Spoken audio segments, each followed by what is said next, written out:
Bom dia, bom dia, bom dia! Mais um Morning Call, o que esperar do mercado hoje? Eu sou o professor Wagner aqui da Francesca Educação Financeira e todos os dias a partir das 5h50 da manhã nós estamos aqui para falar sobre fechamento de mercado e sobre tudo aquilo que pode impactar o seu dia a dia durante o dia de hoje. Hoje, dia 8 de abril de 2021. Lembrando, se inscreva no canal, deixa seu like, compartilhe esse conteúdo para que ele chegue a cada vez mais pessoas e possamos levar aí a relevância do mercado e informações importantes aí para um número cada vez maior de pessoas. Ontem, apesar de um dia que nós imaginávamos uma volatilidade bem menor, assim como nós falávamos aqui de manhã logo cedo, nós tivemos um dia aí com mais volatilidade do que o esperado e o índice Ibovespa fechou com leve alta, aí mesmo com algumas perdas no decorrer do dia. As bolsas americanas fecharam em perdas e ganhos em um dia com muitas realizações, como já era imaginado, muita gente aproveitando e realizando lucro a partir de altas lá nos Estados Unidos, principalmente aí porque alguns índices como Dow Jones e S&P 500 bateram aí na última semana seus recordes históricos. E os investidores estavam de olho lá fora, principalmente na ata do FOMC, que é basicamente o nosso Copom aqui no Brasil, e essa divulgação da ata aí, ela basicamente garantiu que o Copom lá dos Estados Unidos, o FOMC, o Fed, Federal Reserve, irá continuar fazendo compra de títulos aí pelo menos no valor dos 120 bilhões de dólares mês, visto que essa medida ela trouxe aí mais tranquilidade e ajudou muito no desenvolvimento da economia norte-americana, na geração de empregos, e deve continuar até que haja uma maturação ainda maior na questão de empregos e economia lá nos Estados Unidos. Por lá também foi detalhado já uma parte do projeto de aumento de impostos do plano de infraestrutura lá do Joe Biden. Hoje, especificamente, deve haver um novo desdobramento disso, trazendo aí maiores detalhes, mas os estudos preliminares apontam aí que com o plano de aumento de impostos, os Estados Unidos aí arrecadariam aí pelo menos 2,5 trilhões de dólares adicionais em até 15 anos. Olhando aí ainda para cenário exterior, olhando aí no caso para a Europa, nós tivemos movimentação mista na Europa, principalmente aí por conta do recuo das bolsas americanas no dia anterior e de um lado muito positivo aí a divulgação de PMI composto e PMI de serviços que vieram ali acima da expectativa em algumas economias da Europa e principalmente na zona do euro. A Ásia, as bolsas também fecharam de forma mista e olhando para o Brasil, os investidores estão ainda cautelosos com o aumento de casos de coronavírus.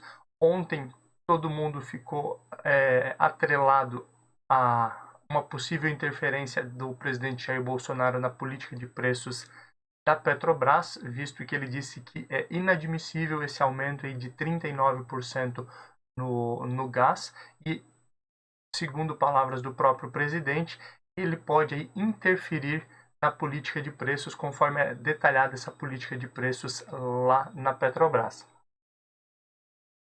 Além disso, ainda estamos ouvindo muita discussão em torno do orçamento 2021, onde inclusive já foi encaminhado algumas mudanças, mesmo enquanto se discute aí a questão do orçamento, já foi encaminhado algumas mudanças lá para a lei de diretrizes orçamentárias, assim como nós falávamos ontem, para poder viabilizar o projeto BEM, o programa BEM, que é o projeto ali de manutenção de emprego e renda, que já foi utilizado na pandemia no ano de 2020.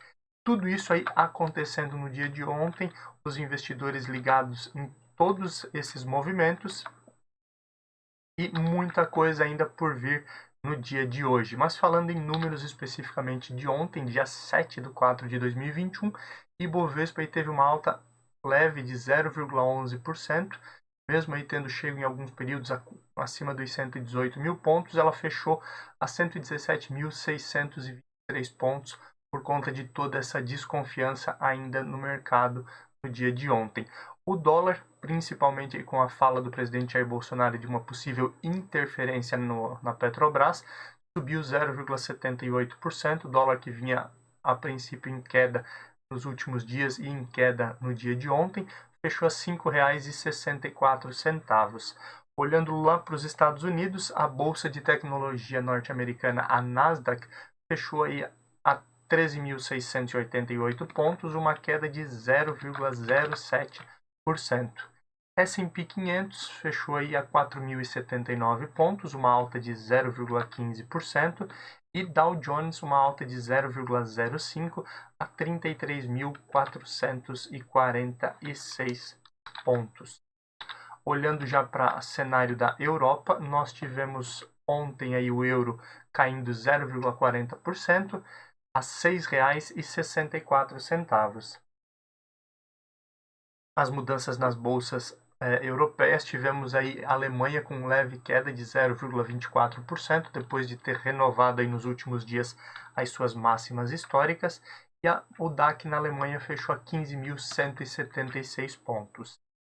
Na França, tivemos uma queda de 0,01 a 6.130 pontos, e o Reino Unido renovou altas aí, 0,91% de alta, fechando o dia de ontem, dia 7, a 6.885 pontos. Olhando para a Ásia, na Ásia nós tivemos China com queda de 0,74 a 13.979 pontos, e o Japão com leve alta de 0,12% a 29.730 pontos. Já no cenário de criptomoedas, o Bitcoin caiu 2,96% e o Ethereum 5,52%. Uma leve oscilação também no petróleo futuro, o Brent fechou aí a R$ 62,92 e o WTI a R$ 59,50. O índice S&P 500 VIX teve uma queda de 5,30% e não uma alta, fechando a 17,16 pontos, mostrando aí uma menor volatilidade também dos papéis e das ações nos Estados Unidos. Metais, nós tivemos aí uma variação, pequena queda do ouro futuro, fechando a 1.738 dólares e 90 cents a onça. O alumínio futuro fechou também com leve queda a 2.258 dólares e 25 cents.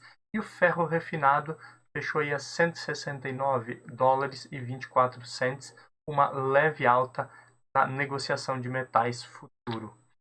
O fechamento de ontem, nós tivemos aí índice Ibovespa aí com Braskem fechando aí a 5,95% de alta, R$ 44,67. BIF 3, opa, ficou 2,3 ali, né? Não é BIF 33, é só BIF 3. Minerva, né? A empresa do ramo alimentício, fechou a R$ 10,61, alta de 4,22%. Também tivemos Hapvida no dia de ontem aí com boas altas. No dia de ontem, Hapvida fechou aí a 15,22, uma alta de 3,89%. TIM, a empresa de telefonia, fechou aí TIM S3, no caso o ticker dela, fechou a R$ 12,59, alta de 2,85%. GNDI Intermédica, alta de 2,56%, fechando o dia a R$ 83,85.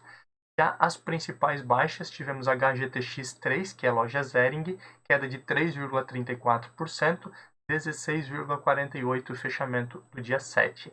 Rumo 3, que é o ticker Raio 3, fechou a R$ 20,25, 3,24% de queda. BTOW 3, queda de 2,96% a R$ 61,27. ENGIE 11, fechamento aí com 2,26% de queda, R$ 43,58. E Lame 4, que é lojas americanas, 22,19 o fechamento de ontem, 2,24% de queda. No Brasil hoje não temos uma agenda econômica de indicadores tão interessante. Já olhando para o cenário internacional, Hoje é dia de ficar de olho em divulgação de diversos índices. Um deles é as encomendas à indústria lá da Alemanha. Inclusive, esse índice já foi divulgado hoje pela manhã, veio acima do esperado, ampliando aí principalmente os pedidos para as fábricas alemãs, o que mostra aí a principal economia ali da União Europeia desenvolvendo-se acima do que era esperado. Imaginava aí algo em torno de 0,8 e o aumento veio aí para 1,2%, o que com certeza aí traz mais segurança para a economia alemã e a economia europeia. Hoje tem divulgação da balança comercial da França, PMI da construção lá na Alemanha e também no Reino Unido.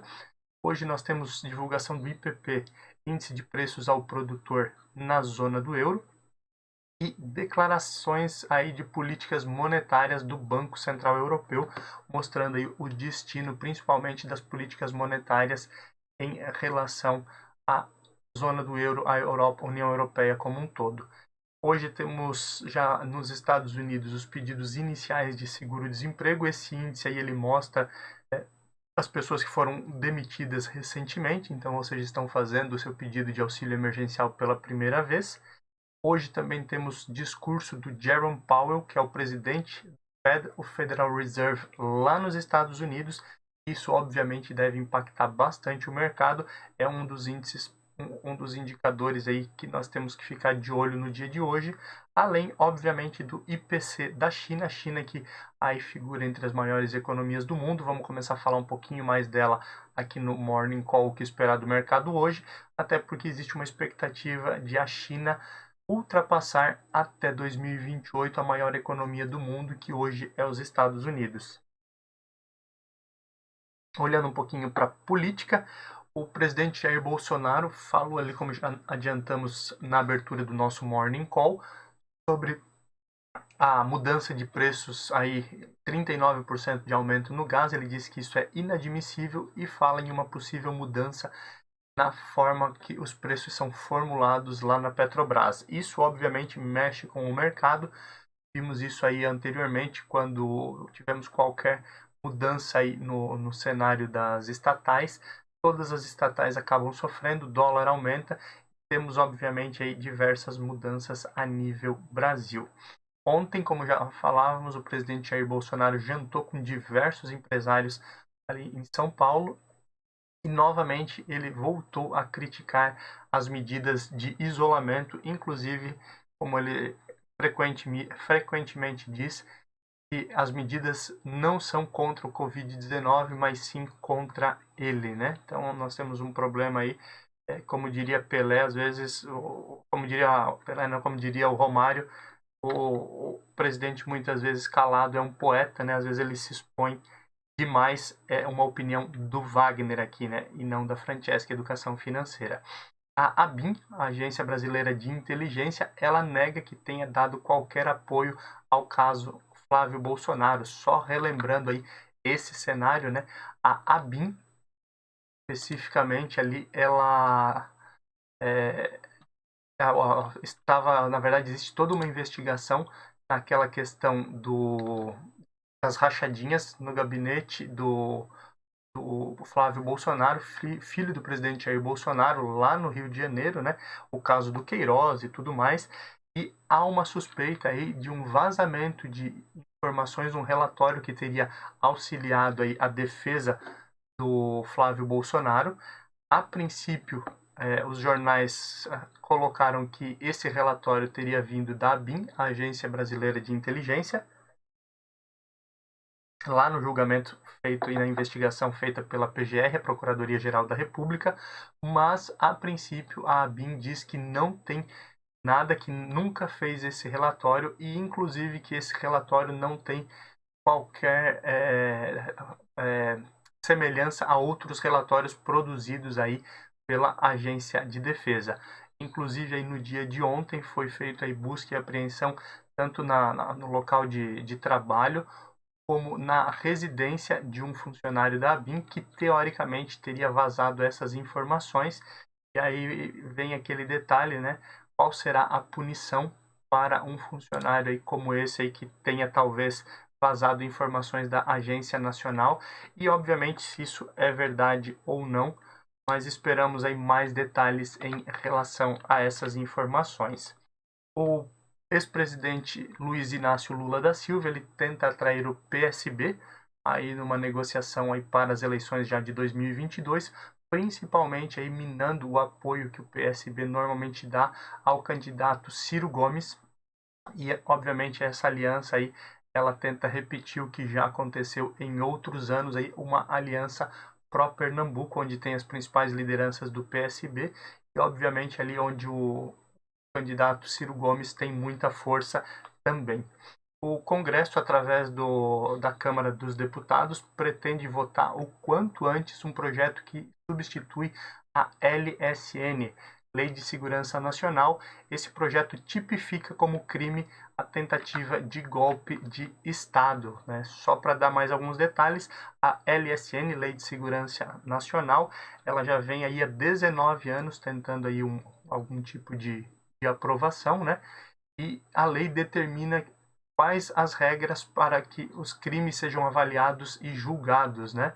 Então, basicamente aí nessa lei tem alguns crimes listados aí para a segurança nacional. Um deles estabelece aí o que são os crimes e inclusive aí alguns direitos que são perdidos por quem comete aí esses crimes. Então tem toda uma questão aí, inclusive relacionada a golpe militar e outras coisas, visto que recentemente também nós tivemos aí mudanças no Ministério da Defesa, tivemos mudança no comando de Exército, Aeronáutica e Marinha, e muita gente aí voltou a falar sobre golpe militar e sobre a ditadura lá de 1964. Uma forma talvez de um toma lá da cá, mas de tirar esse projeto que já está aí há 19 anos rolando, principalmente aí dentro do Congresso brasileiro. Uma briga forte aí no STF sobre a liberação de cultos, né? Inicialmente, aí, se nós lembrarmos um pouquinho o caso, teve no estado de São Paulo o decreto do governador João Dória, onde ele proibiu a realização de cultos, denominações religiosas, qualquer tipo de culto. Tivemos aí próximo a Páscoa, a Procuradoria-Geral da República, o ministro Cássio Nunes e alguns outros aí permitindo aí que as pessoas se reunissem em 25% da capacidade máxima, mas se reunissem aí para fazer cultos. Logo depois disso, o ministro Gilmar Mendes aí fez críticas a essa posição do Cássio Nunes, do Fux e diversas outras pessoas, e agora vai para votação em plenário. A grande briga aí está acontecendo principalmente porque alguns juristas se manifestam aí ao direito constitucional de liberdade religiosa. Nesse momento aí não estaria sendo respeitado por conta dessa medida de isolamento. Inclusive, o advogado-geral da União fez alguns discursos que foi posteriormente aí criticado pelo ministro Gilmar Mendes, mas a dúvida que fica aí é: cristãos estariam dispostos a morrer para garantir a liberdade de culto? Né? E aí não é só a liberdade de culto, mas nesse momento, será que realmente é tão importante essa reunião, esse aglomero, mesmo que seja em números menores? Até mesmo porque nós sabemos que estamos com leitos de UTI praticamente lotados, o que dificulta bastante aí em caso de novas internações aí por conta da Covid-19 e obviamente aí essa briga dentro do STF deve gerar alguma polêmica ainda nas próximas semanas, lembrando que é o STF, a PGR e também todos os juristas da bancada evangélica, que é muito forte ainda aqui no país. Entrando um pouquinho agora no cenário econômico, o governador de São Paulo, João Dória, inicialmente finalizaria aí a fase emergencial na outra sexta-feira, sem ser agora dia 9, na sexta-feira seguinte, dia 16. Mas, mesmo em meio a protesto de comerciantes, o governador disse que estuda prorrogar essa fase emergencial, principalmente aí porque nós batemos novamente aí recordes de mortes, né? Ultrapassamos aí as 4.200 mortes em 24 horas, o que preocupa bastante aí, enquanto nós não temos a vacina. Falando em vacina, a AstraZeneca, que aí teve a vacina durante algum período, inclusive suspensa na Europa, teve que mostrar alguns relatórios diferentes, irá sinalizar o risco de coágulos, né, na vacina. Só lembrando que diversos medicamentos aí que nós consumimos no dia a dia, inclusive alguns sem prescrição médica, eles têm aí uma margem aí bem pequena, se nós lermos lá na bula, de alguns riscos inerentes e em alguns casos até mesmo risco de morte. E agora, então, para evitar qualquer polêmica, a AstraZeneca irá sinalizar esse risco de coágulo como um possível efeito colateral da vacina. Ontem nós tivemos aí um dia de leilão, principalmente de aeroportos no Brasil, e o presidente Jair Bolsonaro, que estava em um desses eventos no Paraná, para ser mais específico, ele estava em Foz do Iguaçu, onde houve um leilão aí do pátio de manobras do aeroporto, que foi adquirido, foi arrematado o leilão pela CCR, inclusive. Ele disse aí que a ideia do governo é privatizar boa parte das estatais, fazendo com que esse recurso que entre se transforme em investimento. Além disso, nós tivemos aí o governo mudando a metodologia da balança comercial brasileira e o superávit de 2021 pode aumentar em 25 vezes, em 5 vezes, perdão. Essa é uma mudança aí que não deve ter grandes perspectivas no sentido de números, mas sim na forma contábil, né? Algumas ações elas serão ampliadas e outras, principalmente no que envolve aí a questão de importações voltadas a petróleo, né? O RECOF, que é um dos programas aí de importação de petróleo, ele passa a sair desses índices da balança comercial, entrada e saída de fluxo estrangeiro, e outros entram, mas isso aí muda a perspectiva aí dos últimos anos, inclusive aí desde 1997, quando começou aí a ser apurado esses dados aí na balança comercial brasileira. Mas alguns números devem mudar muito por conta aí da metodologia utilizada aí para fechamento da balança comercial aqui no Brasil. Ontem finalizou na Câmara toda a parte de votação e discussão em relação à compra de vacinas pela iniciativa privada. Agora nós vamos com essa demanda para o Senado e a principal questão que se colocou, que acho que é importantíssimo ressaltar, a própria relatora, a Célia Leão, do PP do Distrito Federal, ela ressalta que laboratórios em geral, de acordo com a lei, não poderão vender qualquer quantidade de vacinas para iniciativa privada sem terem cumprido os contratos com os entes públicos até o momento. Ou seja, a Pfizer tem ainda 50 milhões de doses para entregar para o Brasil, por exemplo, ela não poderia vender nenhuma vacina para iniciativa privada antes de finalizar essa entrega já prevista em contrato. E óbvio, com isso aí podemos aí ampliar a imunização, lembrando que hoje o país que está mais à frente na questão de imunização é os Estados Unidos, que tem um poder econômico muito maior do que o Brasil, e lá se pretende até o final desse mês, início do próximo, ter todas as pessoas adultas vacinadas, principalmente aí para que eles possam já comemorar o 4 de julho, o feriado da independência, o feriado mais importante lá nos Estados Unidos, de forma mais tranquila. Esse é o plano do presidente Joe Biden. E, obviamente, com a iniciativa privada atuando no Brasil também, o poder econômico começa a mudar um pouquinho e a iniciativa privada pode doar aí 50% e ficar com 50% aí das vacinas para seus funcionários. Finalizando aqui, após a Ambev, né? A Ambev transformou o Parque Fabril de uma das suas cervejarias, da Cerveja Colorado, em um local para produção de oxigênio, para doação desse oxigênio aí para os hospitais, nesse momento em que passamos por uma grande crise e falta de insumos e de oxigênio hospitalar. agora foi a vez da Heineken, juntamente com o BNDES, faltou um E aqui, fazer uma doação no equivalente a 9 milhões de reais para a criação de usinas de oxigênio hospitalar. Esse recurso da Heineken e do BNDES seria utilizado para o Rock in Rio, mas obviamente com o cenário que nós temos hoje, o Rock in Rio dificilmente aí será realizado, né? Mesmo que isso acontecesse aí no ano de 2022, mas é um momento aí que provavelmente não se imagina a realização de um evento desse porte, então esse recurso foi doado aí pela Heineken e BNDES aí, além de doação de cilindros de oxigênios que devem aí auxiliar pelo menos 40 hospitais filantrópicos em situação crítica no país. Falando um pouquinho de mercado corporativo, Santos Brasil dispara ontem no Ibovespa após um acordo de operação portuária com a Maersk, válido aí até 2023.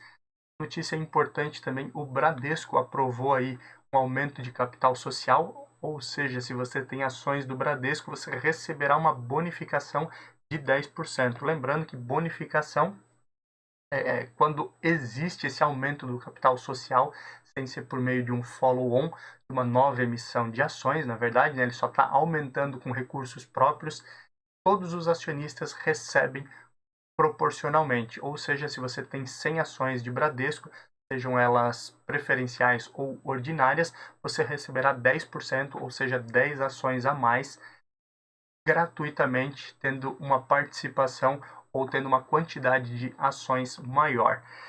Uma mudança também na presidência da Fleury. A Fleury, uma das empresas aí da área de medicina e saúde, das mais fortes que nós temos na Bolsa, na B3 hoje. Saiu aí o Carlos Marinelli, que já estava aí há 7 anos na presidência, e entra no lugar dele o Carlos Alberto Ivata Marinelli.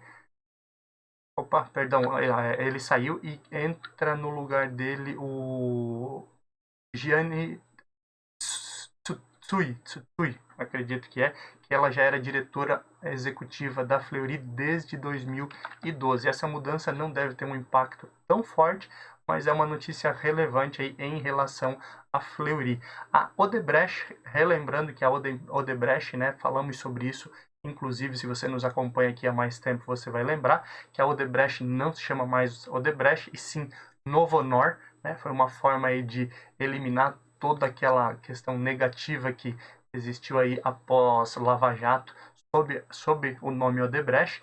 A empresa é a mesma, mas a Odebrecht pretende vender então a fatia que ela possui da Braskem, Braskem que vem aí forte nas últimas semanas dentro do índice Ibovespa também. E a Novonor, que é a nova Odebrecht, pode então vender, diz que já está negociando para vender boa parte da fatia da Braskem.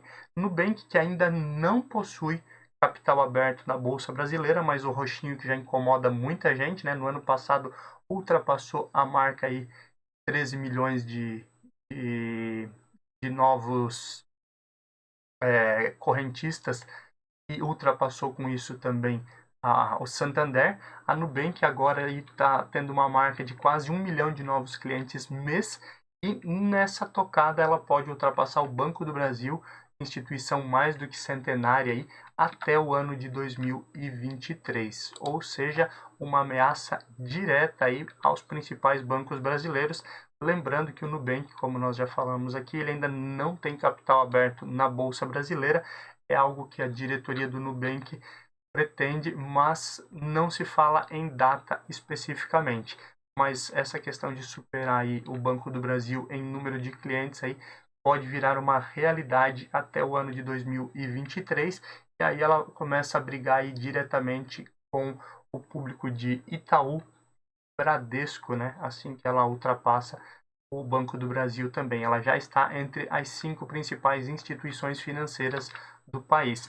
Muita notícia hoje, tanto é que passamos um pouquinho do nosso tempo aqui, já são 6 horas e 21 minutos, falando um pouquinho agora sobre abertura de mercado. Nesse momento, 6h21 da manhã, a China já fechou com 0,08% de alta nessa manhã, fechamento das 5h30 da manhã. Lembrando que por conta do fuso existe aí toda essa mudança. Olhando aí para o Japão fechou com queda de 0,07%, também no mesmo horário, 5h30 da manhã. E olhando para as demais bolsas, nesse momento o DAX na Alemanha sobe 0,05%, na França o CAC sobe 0,05%, lateralizando um 0 a 0 nesse momento ali nas bolsas do Reino Unido. E olhando para os Estados Unidos, Dow Jones sobe 0,5 nesse momento, S&P 500 sobe 0,30, Nasdaq sobe 0,70 nesse momento, 6h22 da manhã. Teremos aí um dia com maiores oscilações, principalmente aí com o mundo de olho no discurso de Jerome Powell, lá, o presidente do Federal Reserve lá nos Estados Unidos, que com certeza aí impactará como um todo a economia, e também com o desdobramento aí de ações do plano Biden aí, que visa um investimento de 2 trilhões nos próximos 8 anos, também o aumento de impostos. O Brasil novamente deve seguir aí as bolsas internacionais, mas o noticiário interno sempre pode impactar positiva ou negativamente nesse cenário. Obrigado por mais um dia ter a sua companhia. Continue conosco aqui todos os dias a partir das 5h50, depois esse material fica gravado e você pode entrar em um dos nossos grupos de WhatsApp e receber aí gratuitamente todo esse material antes das 7 horas da manhã, inclusive esse material em PDF para você consultar mais facilmente a qualquer momento do dia. Deixa seu like, se inscreve no canal, um abração, bons negócios e até amanhã. Tchau, tchau.